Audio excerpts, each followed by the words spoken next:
Right. Hello everybody, आज हम पढ़ने वाले हैं सीबीएसई क्लास 9 का चैप्टर जो आईसीएसई में भी है, ट्रायंगल्स। ओके, तो सबसे पहले ट्रायंगल्स का ये बेसिक प्रॉपर्टीज का रिकैप लेते हैं, उसके बाद चैप्टर में जाएंगे डिटेल्स में। We know triangle means any three-sided figure. Okay. Let's say interior angles x, y, z है, then what do we already know, जो पिछले चैप्टर में पढ़े थे।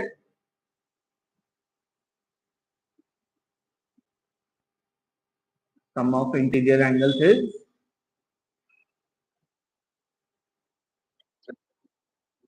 180 degrees and any exterior angle is equal to sum of interior opposite angle, right? इसका proof भी देख ही चुके हैं लाइन एंड एंगल्स वाले चैप्टर में कि कैसे एक लाइन पैरेलल बना के उनको इक्वल प्रूफ करते हैं। Okay, now some types of triangles depending on the angle. अगर तीनों एंगल 90 डिग्री से कम हो then the triangle is called acute angle triangle.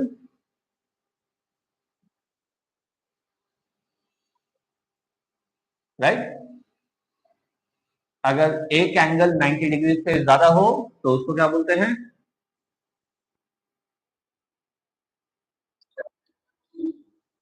Obtuse angle triangle.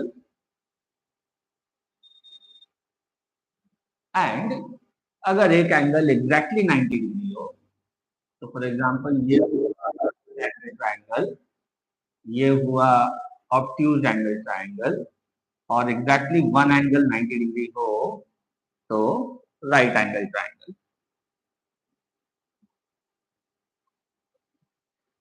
Okay, now अगर किसी ट्रायंगल में ऑब्ट्यूज एंगल है तो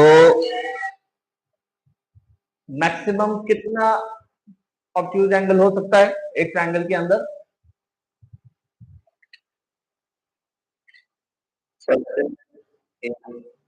करेक्ट, सिर्फ एक। और राइट एंगल भी अगर हुआ तो मैक्सिमम सिर्फ एक एंगल राइट एंगल हो सकता है, बाकी दोनों ऑब्ट्यूज होंगे। और अगर ऐसा नहीं हुआ तो क्या होगा? ऐसा ज्यादा, ऐसा क्यों नहीं हो सकता? दो ऑब्ट्यूज एंगल क्यों नहीं हो सकते?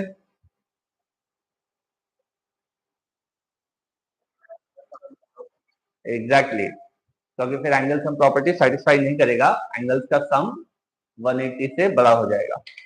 राइट, नाउ साइड्स के मेजरमेंट के हिसाब से we can classify the triangles. अगर तीनों साइड्स अलग अलग हो तो ऐसे ट्रायंगल को क्या बोलते हैं? Scalene triangle. Okay, all three sides are different तो फिर वो स्केलिंग ट्रायंगल हुआ। If two sides are equal then isosceles triangle. Correct, तो लेट्स से अगर तीनों साइड डिफरेंट है तो scalene. If two sides are equal then isosceles triangle, and if all three sides are equal then equilateral triangle. Isosceles triangle में जब दोनों side equal है तो दोनों के ऑपोजिट एंगल भी इक्वल होंगे, और इक्विलैटरल ट्रायंगल में ऑल थ्री एंगल्स इक्वल होंगे, एंड सो ईच एंगल होगा 60 डिग्री, 180 डिवाइडेड बाय 3। ओके, वैसे आइसोसेलेस ट्रायंगल का और प्रॉपर्टीज हम लोग डिटेल्स में आगे पढ़ेंगे। तो depending on the number of sides of a triangle हम लोग या मेजरमेंट ऑफ द साइड हम लोग ट्राइंगल्स को ऐसे क्लासिफाई कर सकते हैं. Okay, now next, different types of centers of a triangle. Triangle में कितना सेंटर होता है? कितना?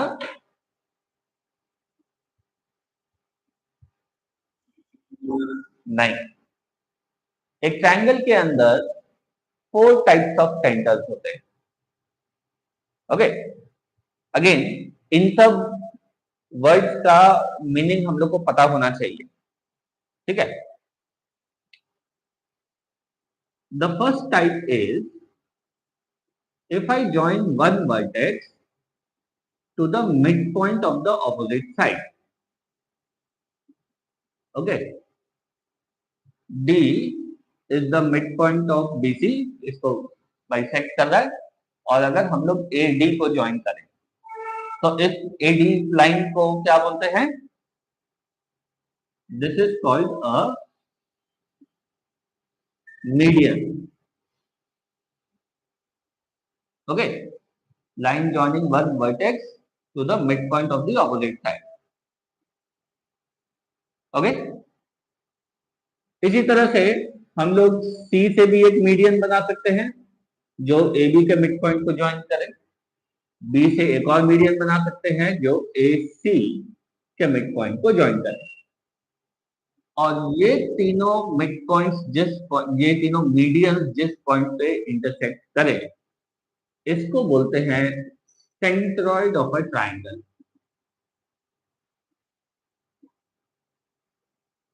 Okay, this is the first type of center, centroid. ठीक है. और ये कैसे बनता है? Point of intersection of the median से. क्लियर? सेंट्रॉइड का एक दो property we must remember. One is कि it divides the median in the ratio 2:1. ये वाला जो पार्ट है वर्टेक्स के साइड वाला ये 2 पार्ट्स होता है और बेस के साइड वाला 1 पार्ट. ठीक है. मतलब AG is to DG is equal to 2:1. ठीक है. Similarly BG is to DE, GE ये भी 2:1 होगा. ये पार्ट टू ये पार्ट भी 2:1 होगा. ओके,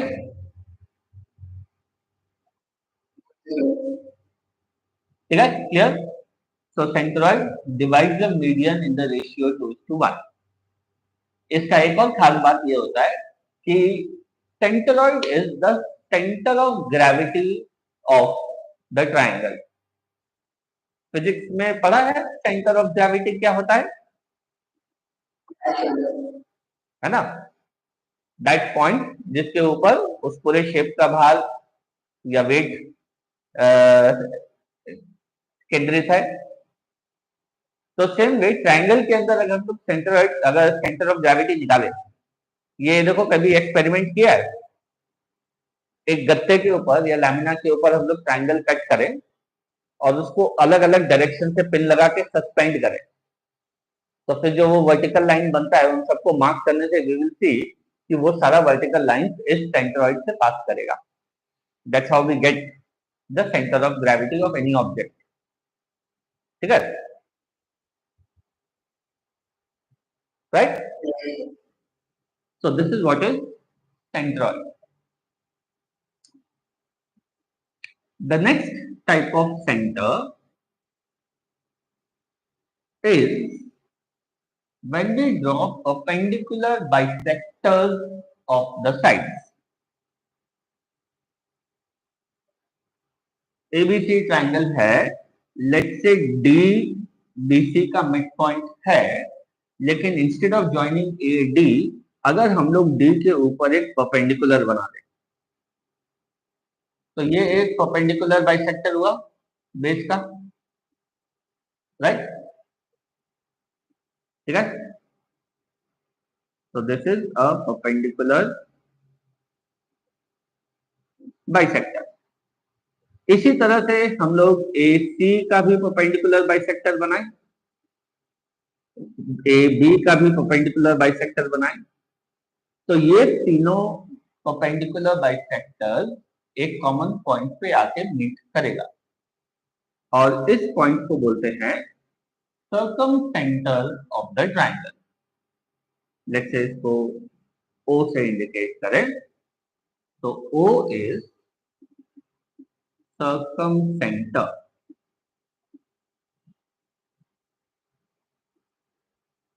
और इस circumcentre का खास बात यह है कि it is equidistant from all the three vertices.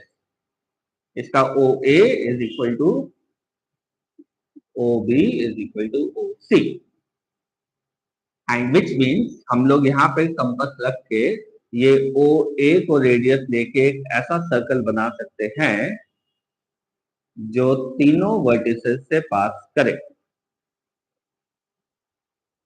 ठीक है। और इस सर्कल को बोलते हैं सर्कम सर्कल। सर्कमवेंट करना मतलब किसी भी ऑब्जेक्ट को या प्लेस को चारों तरफ से मतलब घूमना उसके। तो इसी तरह से ट्राइंगल के तीनों वर्टिसेस को कनेक्ट करके हम लोग एक सर्कल बना, ठीक है। तो इसका ये सर्कल हुआ सर्कम सर्कल, इसका सेंटर हुआ सर्कम सेंटर, और सर्कम सेंटर हम लोग को मिलता है by drawing the three perpendicular bisector. कोई भी दो बनाना ही सफिशिएंट है, कोई भी दो परपेंडिकुलर बाइसेक्टर बनाएंगे तो हम लोग को ये मीटिंग पॉइंट मिल जाता है। Okay,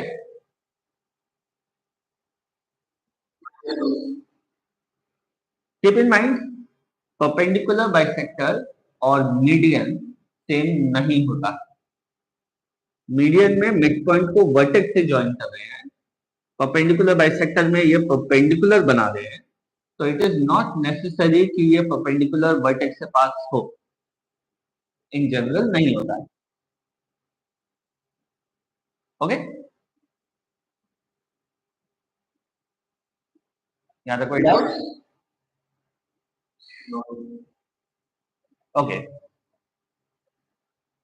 next type of centre is अगर हम लोग एंगल बाइसेक्टर बनाए। याद है एंगल बाइसेक्टर कैसे कंस्ट्रक्ट करते हैं?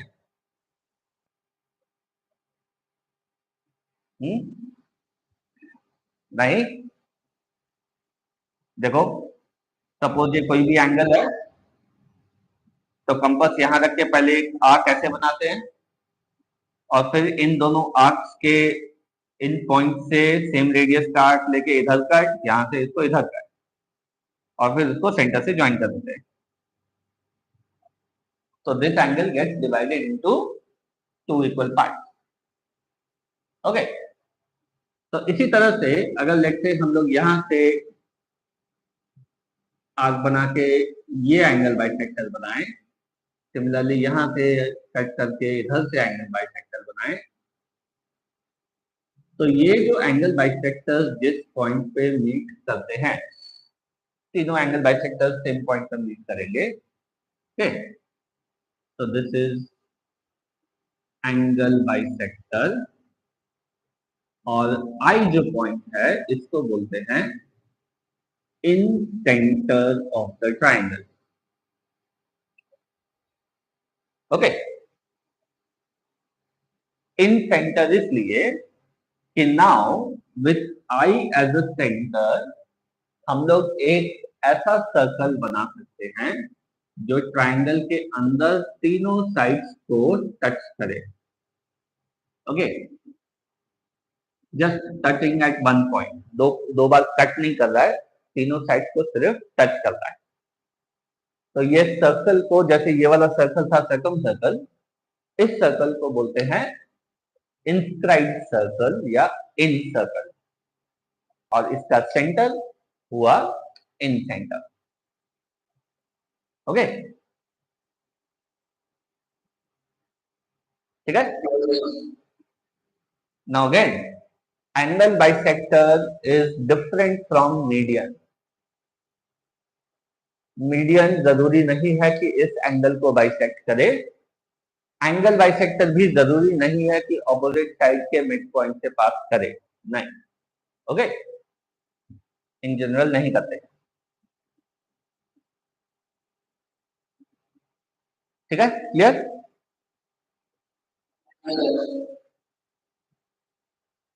Finally, last type of centre is orthocentre. अगर हम लोग ट्रायंगल के वर्टेक्स से ऑपोजिट साइड पे परपेंडिकुलर ड्रॉ करें. ठीक है. तो इस परपेंडिकुलर को बोलते हैं ऑल्टीट्यूड. वंस अगेन, ये परपेंडिकुलर है, मीडियन नहीं. ऑपोजिट साइड के मिड पॉइंट को टच नहीं कर रहा है. और ये परपेंडिकुलर बाइसेक्टर भी नहीं है, क्योंकि अगेन ये मिड पॉइंट के ऊपर बाइसेक्ट परपेंडिकुलर नहीं है, वर्टेक्स से परपेंडिकुलर. ओके. तो ये है altitude. And point of intersection of altitude ये होता है ऑर्थोसेंटर.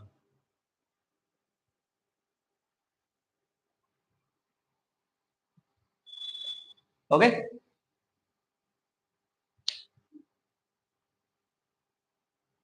ठीक है. क्लियर. तो orthocentre is the point of intersection of the three altitudes. और ऑर्थोसेंटर ही ऐसा एक सेंटर है जो कभी कभी ट्रायंगल के बाहर भी हो सकता है. जैसे अगर कोई ऑब्ट्यूज एंगल ट्रायंगल हो, जैसे ऐसा, तो देखो इस वर्टेक्स से जो ऑल्टीट्यूड बनाएंगे वो इधर ट्रायंगल के बाहर आएगा. सिमिलरली यहां से जो ऑल्टीट्यूड बनाएंगे वो इधर आएगा. तो दोनों ट्रायंगल के बाहर मीट करेंगे. तो ऑर्थोसेंटर ट्रायंगल के बाहर भी हो सकता है.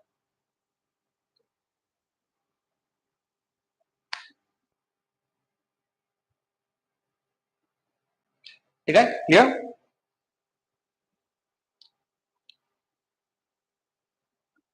तो ये सब कॉमन प्रॉपर्टीज हम लोग को याद रखना होगा. इन सब का मीनिंग और कंडीशन याद रखना होगा. ठीक है. कोई तुमसे सेंट्रॉइड का डेफिनेशन नहीं पूछेगा, लेकिन तुमको पता होना चाहिए कि सेंट्रॉइड और सर्कमसेंटर में क्या फर्क है, सेंट्रॉइड और इनसेंटर में क्या फर्क है. Okay.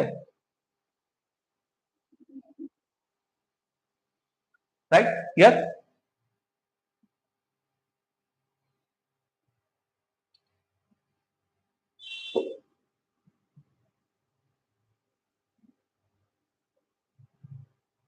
So next we come to congruency.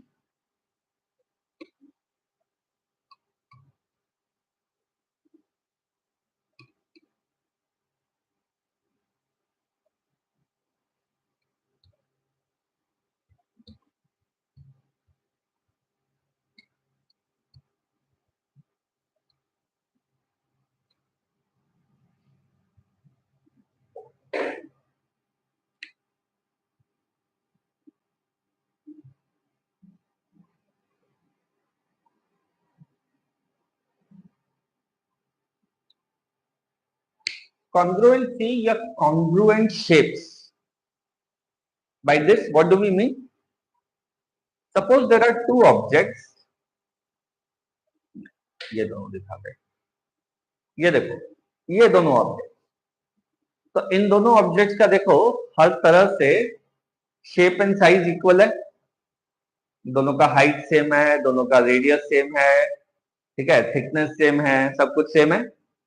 अगर हम एक के ऊपर एक ऑब्जेक्ट को रखें तो you will not be able to distinguish. पूरा देखो सारा फीचर्स मैच कर रहा है ना. तो such objects are called congruent objects. Okay. In general terms, two congruent objects have the same shape and the same size. Okay, तो यहां पर जैसे जो एग्जांपल आई गेव, देखो ये दोनों ऑब्जेक्ट का हर तरह से हर फीचर सेम है except for the colour of course, ठीक है। तो ये दोनों कॉन्ग्रुएंट हुआ। Same way if I have two triangle जिनमें सारा फीचर सेम हो, let's say this is one triangle और ये another, suppose A B C P Q R. तो अगर इन दोनों ट्रायंगल्स का सारा डायमेंशन सेम हो, then these two triangles are congruent. Okay, तो सारा डायमेंशन सेम होना मतलब क्या हुआ कि पेयर वाइज सारा साइड सेम होना चाहिए। जैसे A B should be equal to P Q, B C should be equal to Q R, A C should be equal to P R. सारा एंगल सेम होना चाहिए। Angle A equal to angle B, angle B equal to angle Q, angle C equal to angle R, ठीक है। Same order में equal हो यह जरूरी नहीं है, लेकिन जो साइड इक्वल है उसके ऑपोजिट वाला एंगल इक्वल होना चाहिए। जो एंगल्स इक्वल है उसके ऑपोजिट वाला साइड इक्वल होना चाहिए। तो अगर इस तरह का दो शेप हुआ, then we say these two triangles are congruent। और कॉन्ग्रुएंसी का सिंबल होता है एक वेव और उसके नीचे इक्वल टू साइन,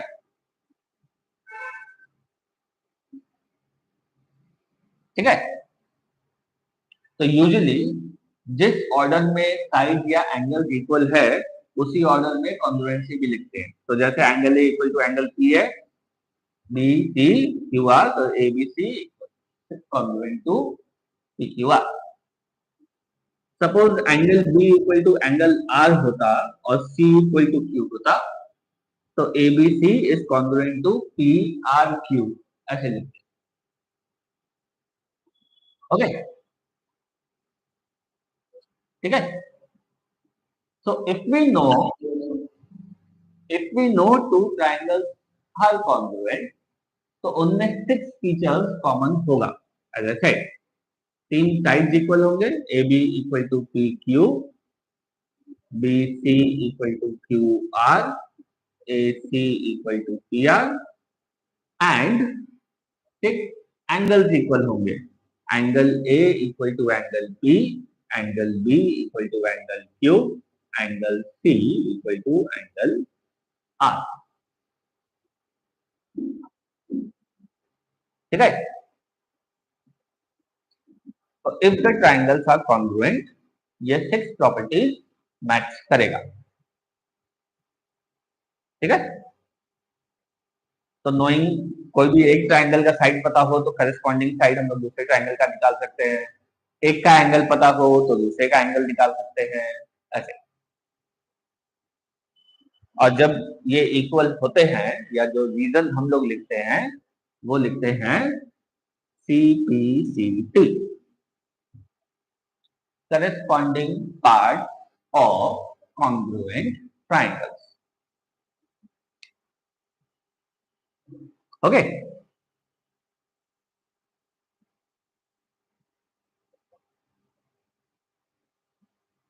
बोलो clear.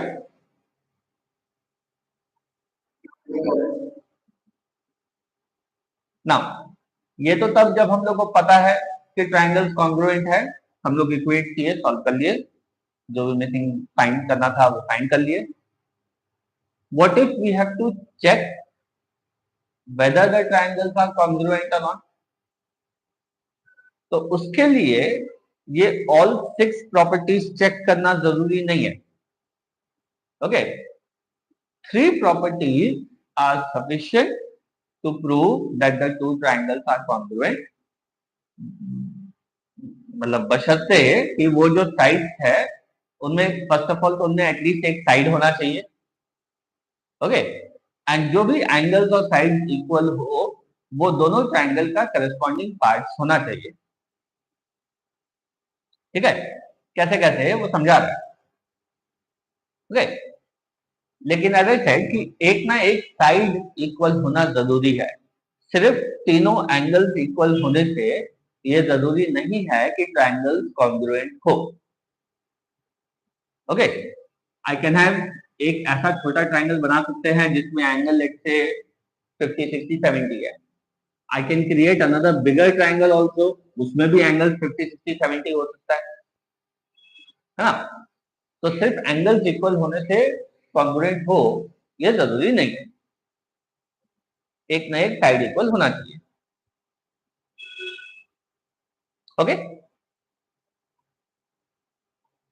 So the first criteria is side, side, side. अगर दोनों ट्रायंगल्स का तीनों साइड इक्वल है, मतलब ये कंडीशन अगर हम लोग को पता है, then definitely the two triangles will be congruent. अगर तीनों साइड इक्वल है तो ऑटोमेटिकली उसके अंदर वाला एंगल भी इक्वल होगा, ओके, ठीक है। तो अगर तीनों साइड इक्वल है ट्रायंगल कॉन्ग्रुएंट होगा। Next criteria is side angle side. If I know कि two sides of the triangle are equal, ये साइड इक्वल है, ये साइड इक्वल है, और इन दोनों के बीच का जो एंगल है वो इक्वल है, हल्का सा एंगल नहीं, जो इंक्लूडेड एंगल है वो इक्वल होना चाहिए, okay, then the two triangle will be congruent, okay, ठीक है। So this criteria is side angle side, ठीक है। इसी तरह से अगर दो एंगल्स इक्वल हो और उनके बीच का इंक्लूडेड साइड इक्वल हो, then also the two triangles will be congruent. तो इस क्राइटेरिया को एंगल साइड एंगल लिख सकते हैं या एंगल एंगल साइड लिख सकते हैं, okay. Two angle and one included side, दोनों के बीच वाला साइड इक्वल हो, ओके, ठीक। तो ये तीन मेन क्राइटेरिया है जिससे ट्रायंगल कॉन्ग्रुएंट हो सकते हैं, या जिससे हम लोग को पता चल सकता है कि ट्रायंगल कॉन्ग्रुएंट है, ओके। कुछ कुछ इन्हीं तीन का मॉडिफाइड वर्जन एक दो और भी है, जैसे इन पर्टिकुलर अगर राइट एंगल ट्रायंगल्स है,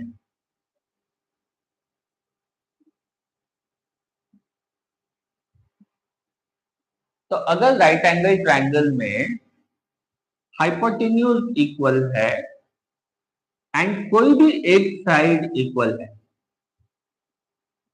okay, then also the triangle will be congruent. इसको बोलते हैं right RHS, right angle hypotenuse side criteria, okay. और यहाँ पे जरूरी नहीं है कि ये नीचे वाला साइड ये वाला साइड से इक्वल हो, अगर ये नीचे वाला साइड ये वाला साइड से इक्वल है तभी भी वो कॉन्ग्रुएंट होगा, क्योंकि दूसरा को घुमा के हम लोग सेम डायरेक्शन में चेंज कर सकते हैं, ओके,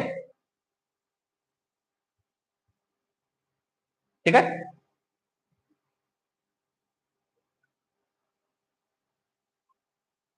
अगर दो एंगल और कोई एक करस्पॉन्डिंग साइड इक्वल हो, I mean not necessarily the included side, suppose ये वाला साइड और ये वाला साइड भी इक्वल होता, then also the triangles would be congruent, लेकिन ये ध्यान रहे कि जिस एंगल के ऑपोजिट वो साइड है वो एंगल भी इक्वल होना चाहिए। ठीक, मतलब ये साइड अगर ये वाले साइड से इक्वल है तब कॉन्ग्रुएंट नहीं है, ये साइड और ये साइड इक्वल है तभी कॉन्ग्रुएंट होगा। ओके,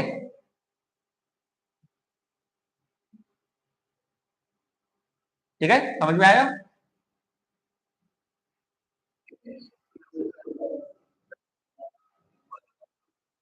कौन सा?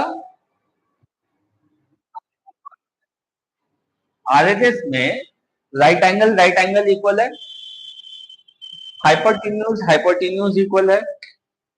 ओके, कोई भी और एक साइड इक्वल होना चाहिए। तो दिस साइड, हाँ वो परपेंडिकुलर भी हो सकता है।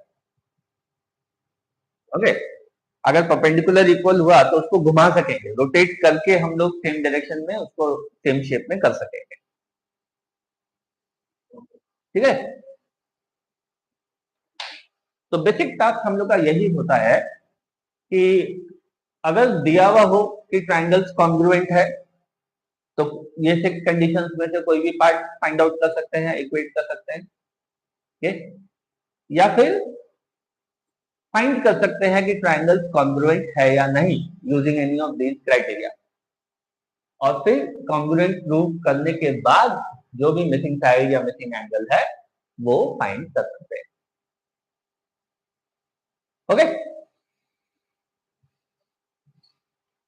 एंड देन आगे चल के देखेंगे कि इस कॉन्ग्रुएंसी के मदद से और भी बहुत सारा प्रॉपर्टीज प्रूव किया जाता है, जैसे आइसोसेलेस ट्राइंगल, इक्विलैटरल ट्राइंगल, ये सब। Okay, clear? कोई डाउट है?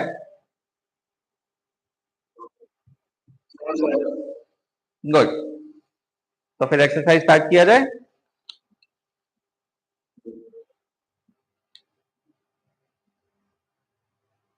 यह है मेरे बुक में 7.1।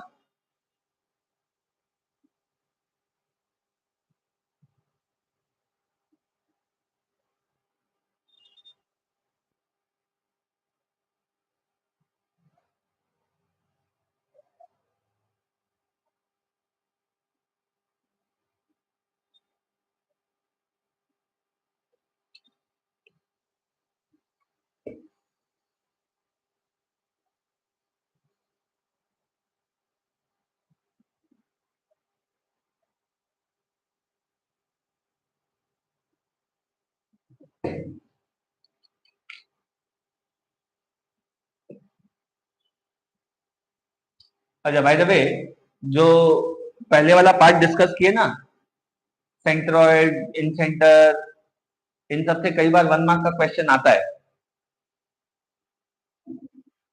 ठीक है, मतलब ये बहुत कॉमन क्वेश्चन है।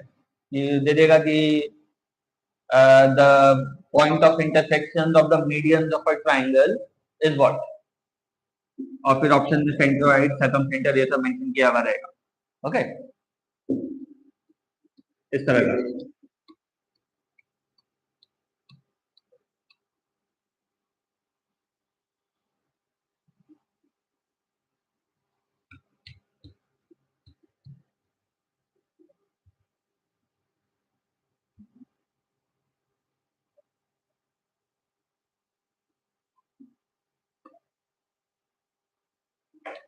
हाँ, तो question number 1, it is given that triangle ABC is congruent to triangle RPQ. Triangle ABC is congruent to triangle RPQ. Is it true to say that BC is equal to QR?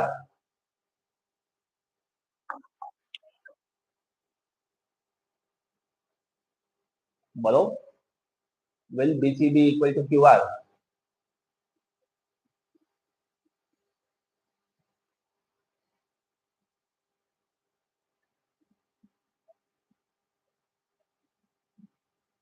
नहीं होगा ना। देखो, BC will be equal to P Q, not Q are.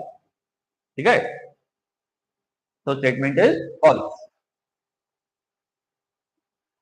Okay,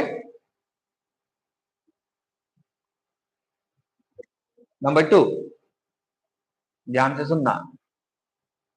if two sides and one angle of one triangle are equal to two sides and one angle of another triangle, then the two triangles must be congruent. Is the statement true or false? Two sides and one angle of one triangle is equal to two sides and one angle of another triangle. Will the triangles be congruent?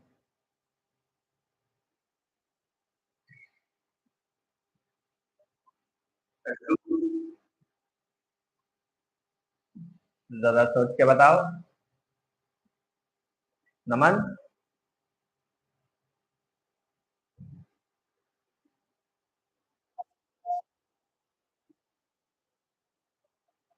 Answer होगा false. क्योंकि देखो कौन सा angle equal है ये नहीं बताया। It has to be the angle which is included between the equal sides. Okay, या कोई भी दो corresponding angles होना चाहिए जो same part का हो। So if we don't know which angles are equal, इसलिए we cannot say whether the triangles are congruent or not. इसलिए statement false है। Okay, ठीक है, clear?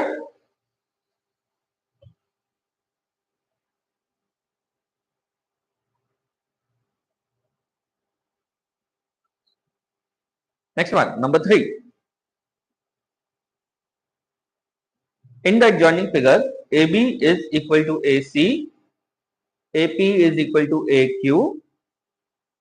Prove that triangle APC is congruent to triangle AQB. And then CP is equal to BQ, angle APC is equal to angle AQB.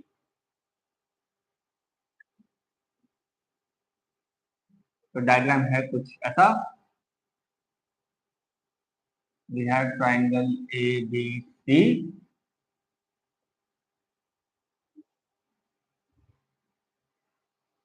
This point is P, this point is Q. Okay. We are given AB is equal to AC and AP is equal to AQ.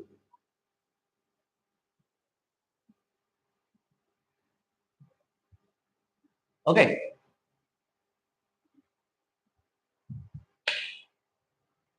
तो first of all हम लोग को prove करना है कि triangle APC and triangle ABQ are congruent.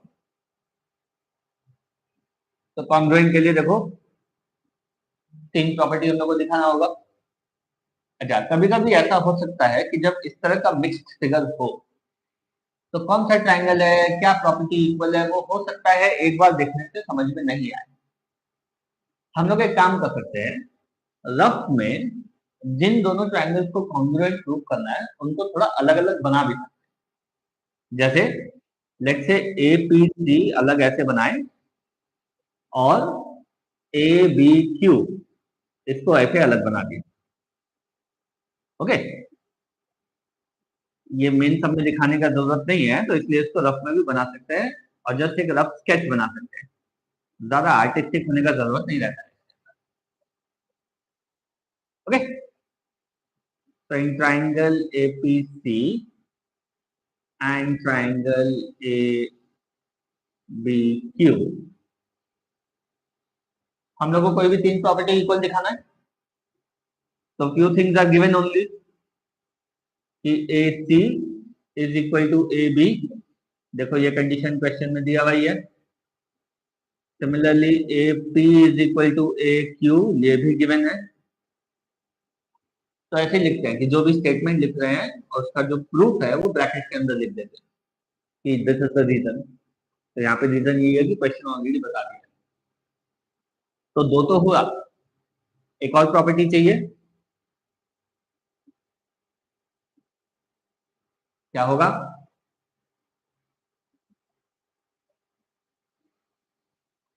दोनों triangle में कुछ कॉमन नजर आ रहा है?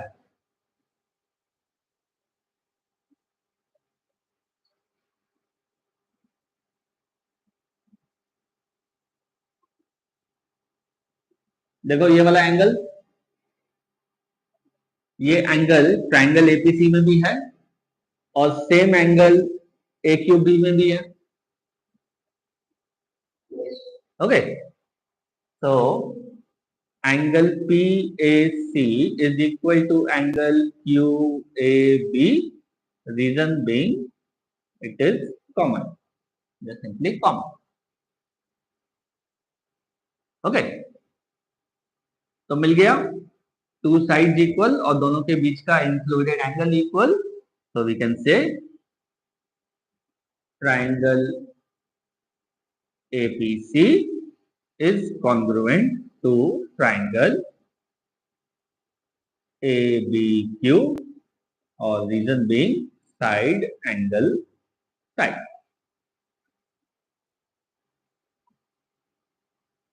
ओके, तो ये फर्स्ट पार्ट का प्रूफ हो जाता है, when we had to prove these two triangles are congruent.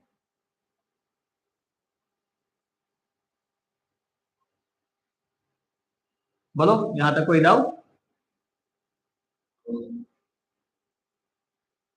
तो अब next part, we need to prove CP equal to BQ. तो अब देखो, अगर दोनों ट्रायंगल्स कॉन्ग्रुएंट है तो बाकी का सारा पार्ट इक्वल होना चाहिए। तो CP भी इस ट्रायंगल का पार्ट है, BQ इस ट्रायंगल का पार्ट है, तो CP is equal to BQ, reason में लिख देंगे CPCT, corresponding part of congruent triangle, और सेम इसी वजह से थर्ड पार्ट भी, angle APC will be equal to angle AQB, इसका भी रीजन CPCT।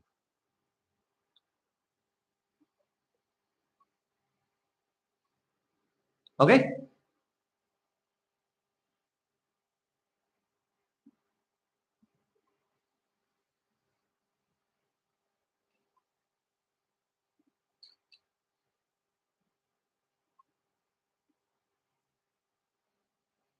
बोलो कोई डाउट, कुछ भी नहीं समझ में आया हो तो?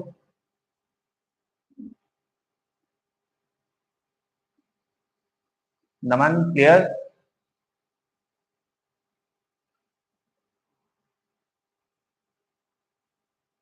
शाबाश। नेक्स्ट करेंगे सम नंबर 5।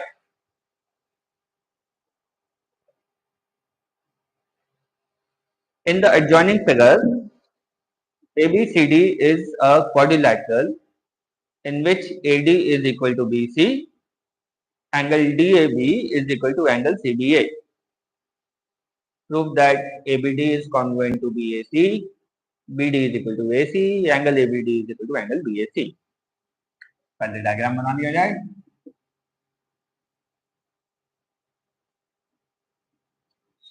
डायग्राम है कुछ ऐसा,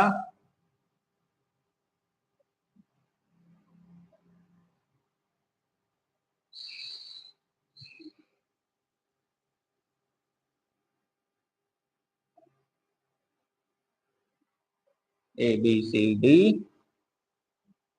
AD is equal to BC, angle BAD is equal to angle ABC,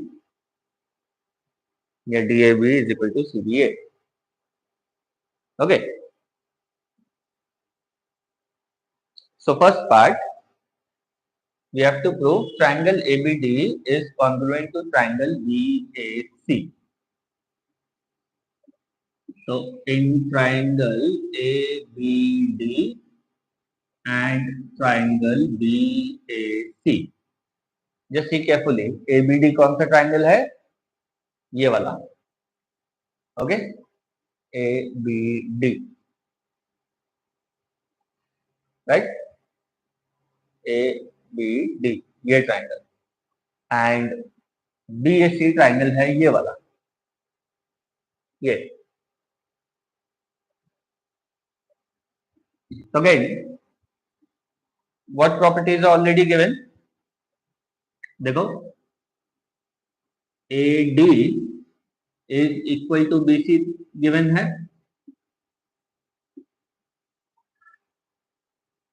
right,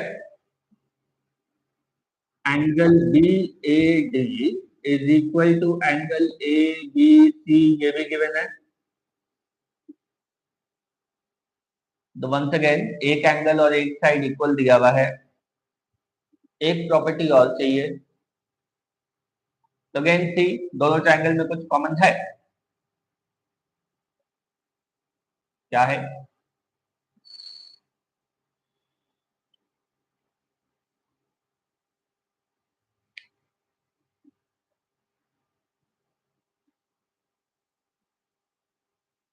कुछ आइडिया लग रहा है क्या है? अगर नहीं लग रहा हो तो डायग्राम को थोड़ा रोटेट करके भी देख सकते हैं, कभी कभी अलग अलग डायरेक्शन से देखने से आइडिया मिल जाता है। तो इस डायग्राम को ऐसे रोटेट करो, देखो क्लू मिलेगा।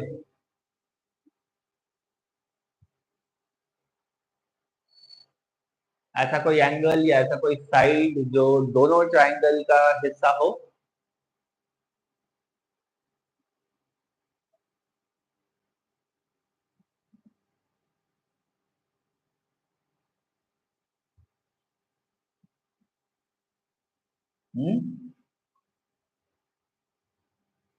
ये ए बी, देखो ए बी डी में भी ए बी साइड है, ए बी सी के अंदर भी ए बी साइड है, तो A B is equal to A B which is common to both triangles. Okay, and so triangle ABD is congruent to triangle BAC. Once again, side angle side.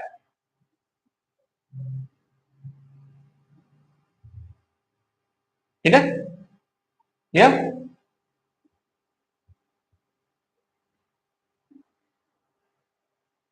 तो again बाकी दोनों parts तो देखो simplicity से ही आ जाएगा।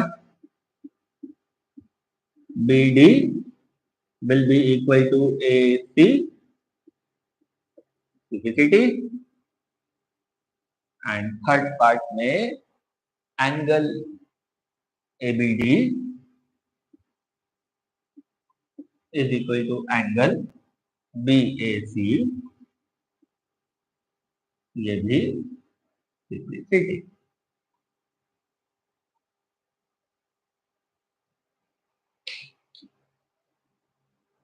Okay,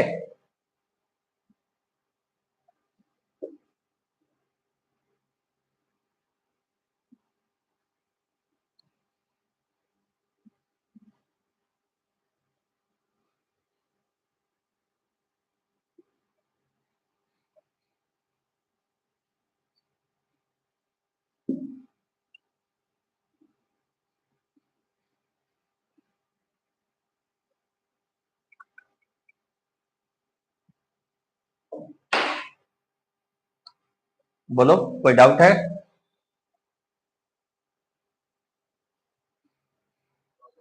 no? एक सम और देखते हैं, सम नंबर 6। एक क्यों, दो सम आसान नहीं होगी। In the adjoining figure AC is equal to CE, AB is equal to AD, and angle BAD is equal to CAE, so that BC is equal to DE.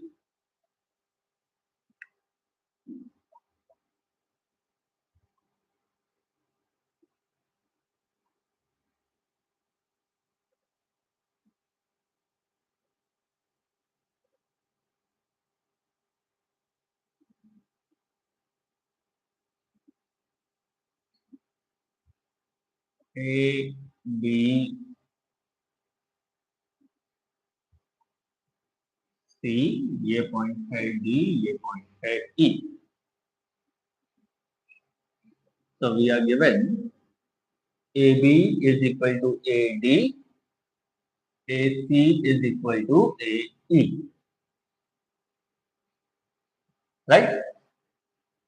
Angle BAD मतलब ये वाला angle is equal to angle CAE। तो ये सिर्फ ये वाला angle और ये वाला एंगल ये दोनों इक्वल है, बीच वाला पार्ट नहीं। Okay, now in this case we have to prove BC equal to DE। तो नाउ सी, क्वेश्चन में कहीं भी कोई भी ट्राइंगल को लेकर कुछ भी नहीं बोला हुआ है। ओके, तो वी हैव टू आइडेंटिफाई कि हम लोग को कौन कौन सा ट्राइंगल को कॉन्ग्रुएंट प्रूव करना चाहिए जिससे ये दोनों साइड इक्वल प्रूव हो जाए। ओके, और देखो साइड भी कौन कौन सा इक्वल प्रूव करना है, बी सी एंड डीई।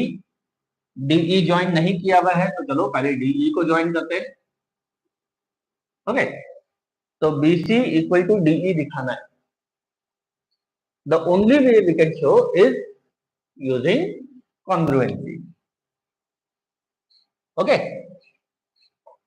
तो अब देखो बी सी कौन से ट्राइंगल का हिस्सा है, ट्राइंगल ए बी सी का।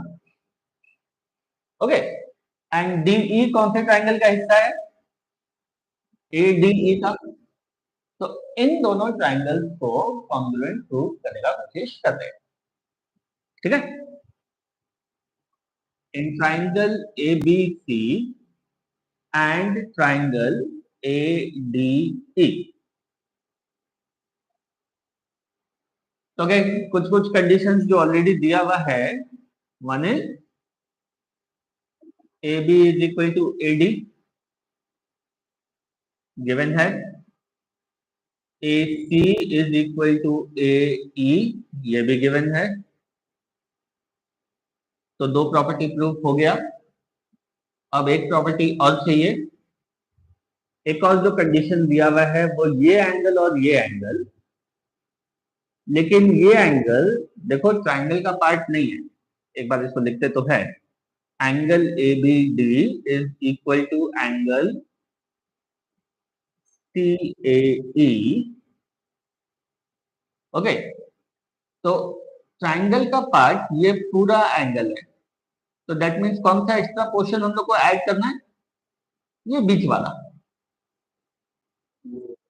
करेक्ट, सी ए ई नहीं, सी ए डी, बीच वाला ये वाला एंगल। ये एंगल दोनों साइड में, दोनों एंगल्स में ऐड कर देते हैं। तो if ABD is equal to C A D, तो angle A B D plus angle D A C will be equal to angle DAC plus angle CAE। और ऐसे ऐड तो कर ही सकते हैं, यूक्लिड वाले चैप्टर में पढ़े हैं ना, इक्वल एडेड टू इक्वल। तो ये दोनों इक्वल क्वांटिटी है, दोनों साइड में हम एक इक्वल क्वांटिटी ऐड कर रहा है, तो the result will be equal. तो ये दोनों एंगल मिलके ये बन जा रहा है एंगल बी ए सी, और ये दोनों एंगल मिलके बन रहे हैं एंगल डी ए ई। तो ये देखो दोनों साइड के इंक्लूडेड एंगल इक्वल हो गए। Okay, and so triangle A B C is congruent to triangle DAE, side angle side, and this means BC is equal to DE. ठीक,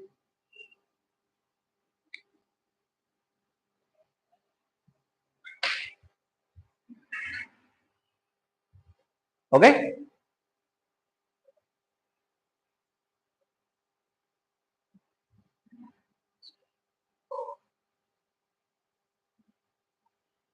समझ में आया?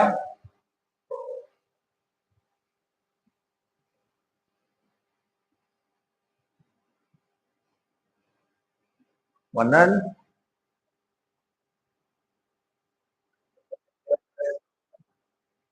ओके। हम लोग को BC equal to D prove करना था। तो सबसे पहले देखें कि ये दोनों साइड किस ट्राइंगल से कनेक्टेड है। BC कनेक्टेड है ट्राइंगल ABC से और DE कनेक्टेड है ट्राइंगल ADE से। तो इन दोनों ट्राइंगल्स को कॉन्ग्रुएंट प्रूव करना है। तो कॉन्ग्रुएंट प्रूव करने के लिए देखो क्वेश्चन में ऑलरेडी हिंट हम लोग को दिया हुआ है। कई बार देखो जो जो साइड इक्वल दिया हुआ रहता है उससे भी तुमको हिंट मिल जाएगा कि किस ट्राइंगल को कॉन्ग्रुएंट प्रूव करना है। तो यहाँ पे AB इक्वल टू AD दिया हुआ है, AC इक्वल टू AE दिया हुआ है, दो साइड इक्वल हो गया। अब तीसरा सम में देखो ये पार्ट पार्ट का एंगल इक्वल दिया हुआ है। Okay, angle ABD and angle CAE। तो इन दोनों पार्ट में ये बीच वाला पार्ट दोनों साइड में ऐड कर देते हैं। तो लेफ्ट हैंड साइड में ये दोनों कंबाइन होकर ये पूरा एंगल बन गया, राइट हैंड साइड में कंबाइन होकर ये तो पूरा एंगल बन गया। तो वही एंगल BAC और एंगल DAE इक्वल हो गया। तो देखो two side and the included angle equal हो गया, side angle side criteria, that mean दोनों ट्राइंगल कॉन्ग्रुएंट है। और अगर दोनों ट्राइंगल कॉन्ग्रुएंट है तो by simplicity third side equal होगा। Okay, clear? शाबाश। तो आज यही रुकते हैं, नेक्स्ट क्लास में इसका और हम देखेंगे।